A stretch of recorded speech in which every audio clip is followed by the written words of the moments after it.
I covered myself with a bedsheet. No matter what my dad said, I didn't listen to him. I was afraid of men. On my way to school one morning, I met a man who said he didn't have an umbrella and asked for my help. I agreed. Afterward, my backpack and phone were scattered on the ground, and my body was covered in wounds. The police rescued me, and by the time my mom arrived, I was at the hospital. The doctor told her I had suffered severe injuries.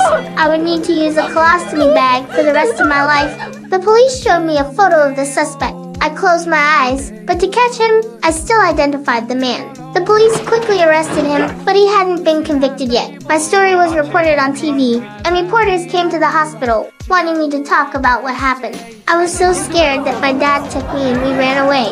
Dad put me on the bed, and I asked him why everyone looked at me so strangely. I noticed that I couldn't control my bladder anymore and had wet the bed. Dad tried to clean it up. He tried to help me change my dirty clothes, but I struggled, and he grabbed my legs tightly.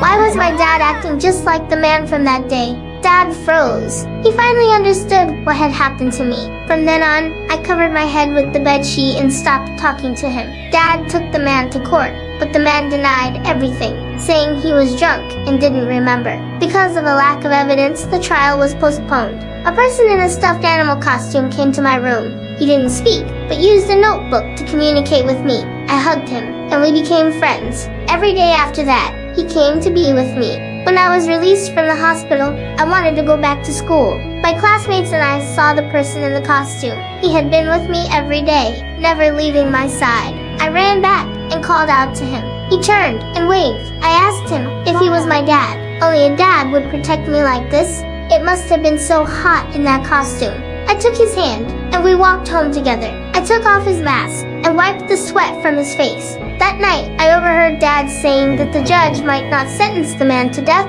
so he was going to take matters into his own hands. The day of the trial came, and I bravely told everyone what had happened. But the man continued to deny everything.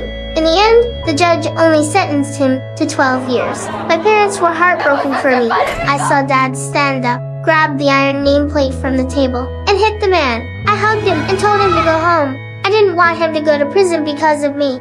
I didn't want to lose him. Dad couldn't stop crying. He picked me up and took me home. This isn't a movie. In real life, that man has already been released.